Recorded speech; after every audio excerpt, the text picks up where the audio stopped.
Greetings, YouTube! Danny Staten here on the Daily Dan blog. You know I like saying that. Today I'm looking at The Witching Hour, number 30, from 1973. A collection of tales they call Not Fright. That's right, YouTube. Today I'm kicking off the Witching Hour month. I'm going to do a cavalcade, a collection, a mountain of Witching Hour comic books. I've got a whole handful of them I want to get through.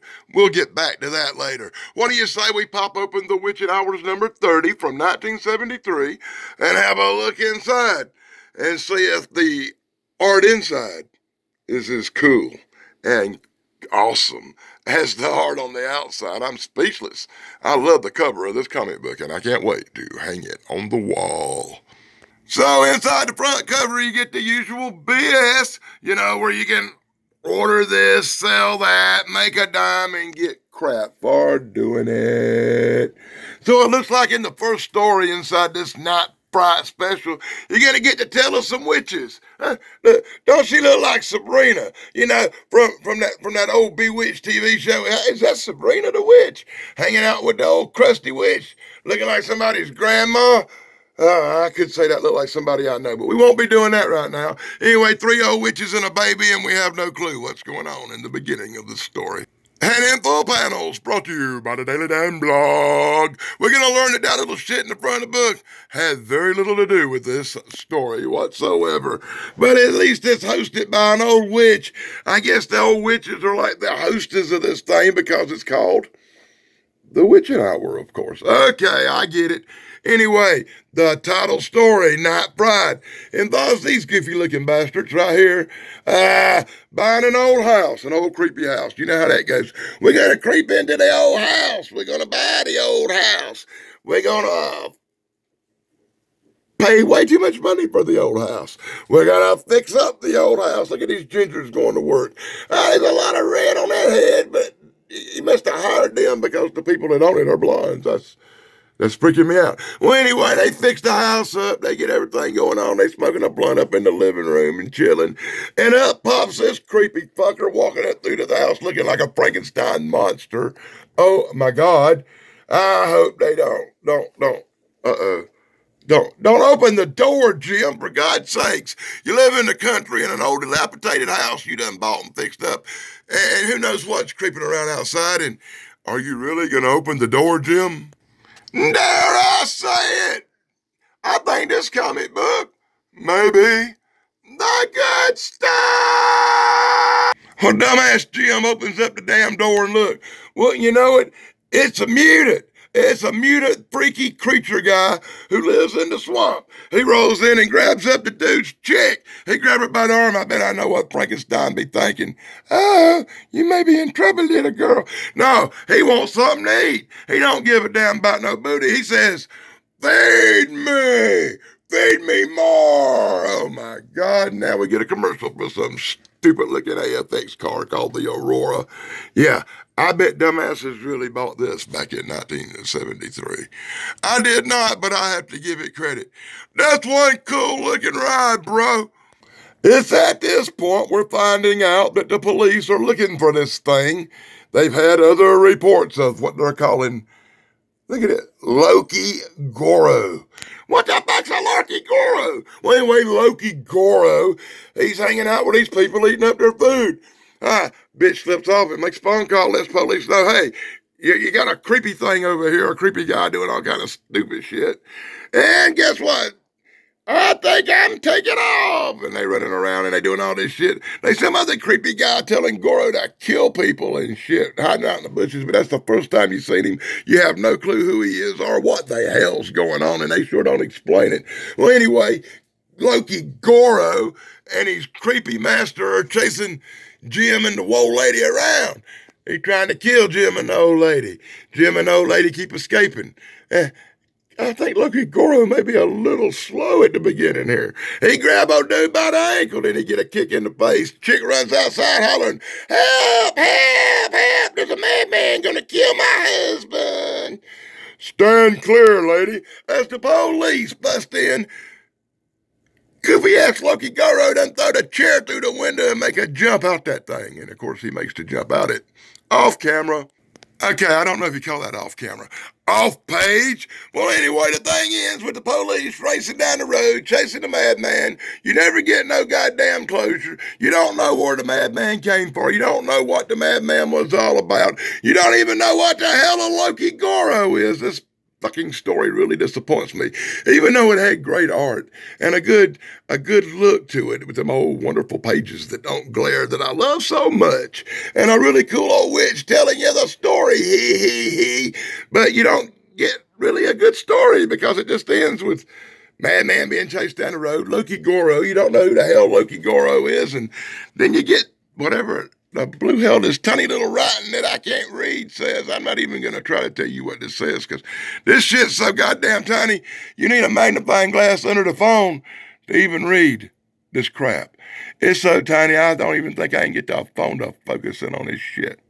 And as always, be sure to check out my friend Pat McCormick at the Golden Rage of TV. Be sure to check out Daily Dan's The Good Stuff. I've been doing CroftCon footage all week over there. I think I got like 4 or 5 parts out now.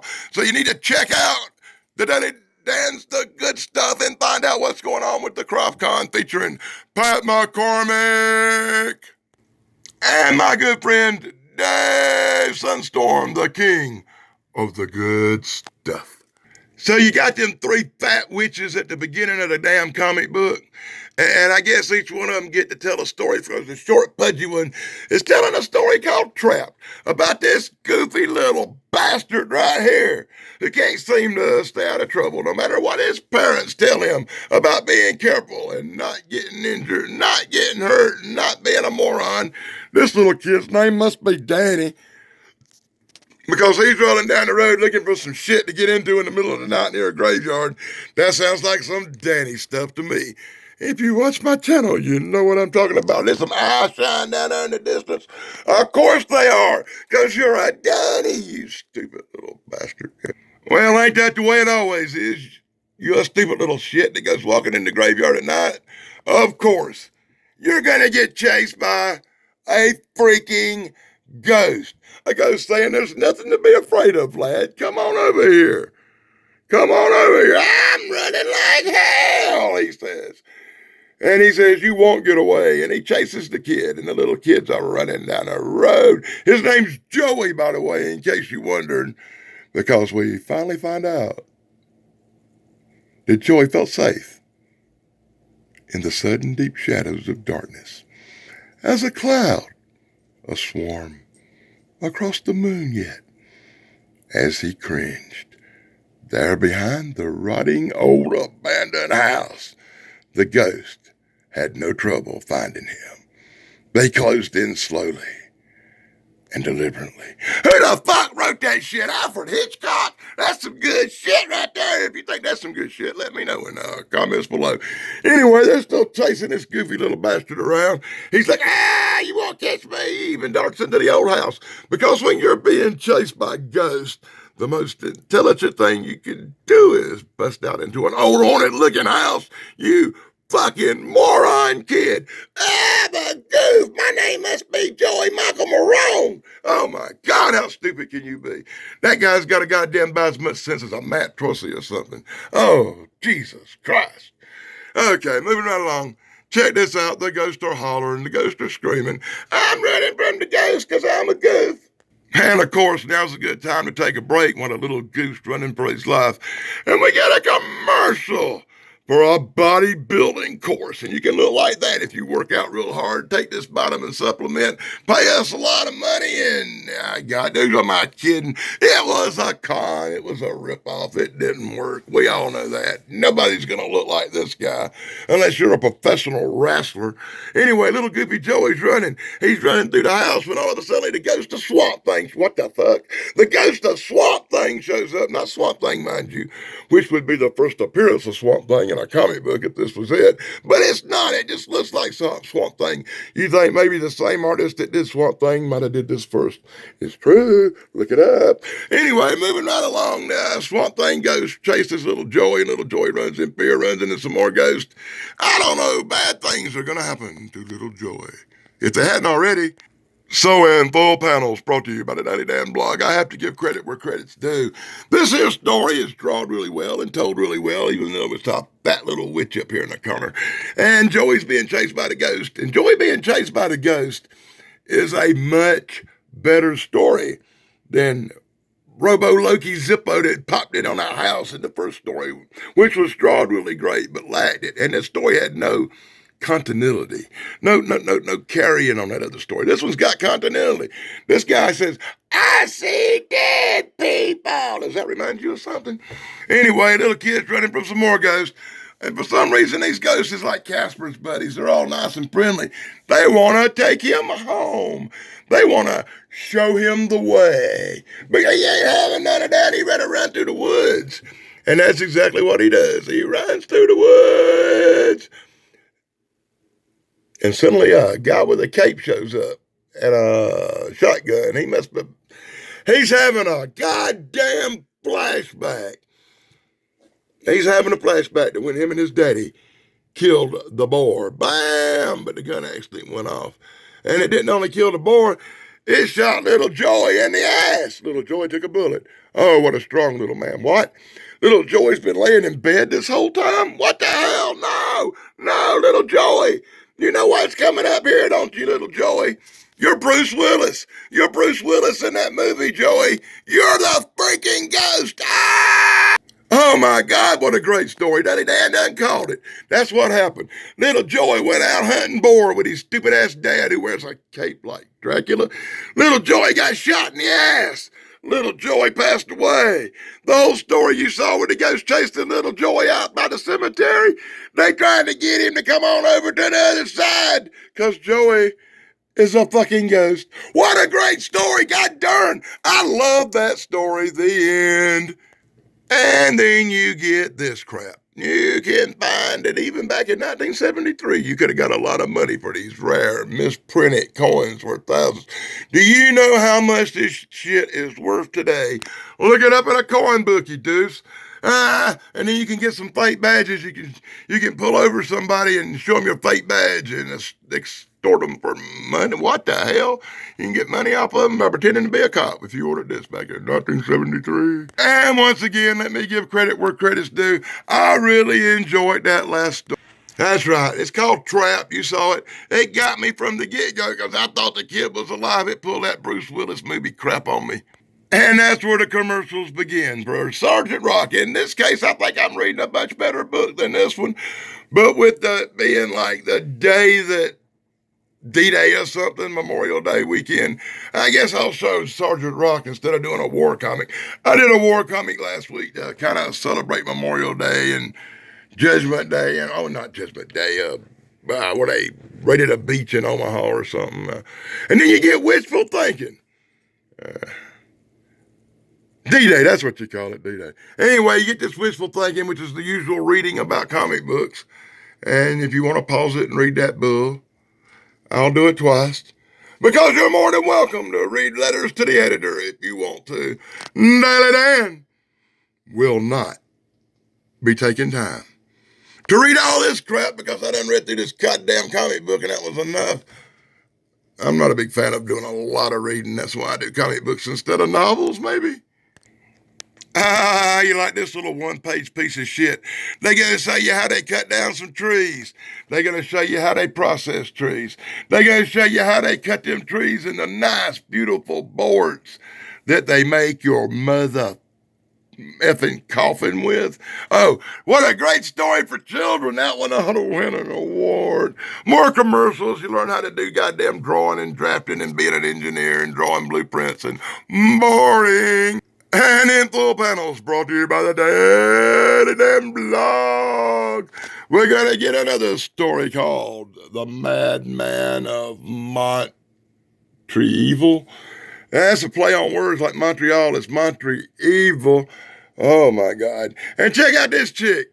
Even though she's got blonde hair, she reminds me of somebody I just can't put my finger on. Who does she remind you of? Let me know in the comments below. Oh, wait a minute. Uh, I figured it out, and you can see me review this comic book probably in October sometime. Preview of the future. So in this back of the book story, dude and his wife break down in their car. Dude and his wife go looking for help. Dude and his wife wind up in some creepy old freaking castle that they don't understand what's happening. And guess what? In the freaky old castle, they got people locked up in cages looking all weirded and shit. And they're like, please, no. They're not the mob. What? Dude and his wife said, let's get the hell out of here. They got people locked up in cages. This can't be a real good place to visit. Of course, it's run by the pirates. Because in days when we had cars and all that shit, they had pirates running around. What the freak is this, a Phantom comic book? Anyway, they get accosted by the pirates in this old castle, and then they're running for their life. And oh my God, this is a hard one to follow, isn't it, boys and girls? It's giving me a headache. Yeah, this is going to require a moment from the sponsors as I try some THC-infused edibles from my sponsor, Ruts. Thank you for sponsoring all my videos and sending me tons and tons of free samples. 4 times bigger, twice the pop. Medicated for your pleasure. And now back to the story as dude and his wife are being chased around by these guys, the Pirates of the Caribbean.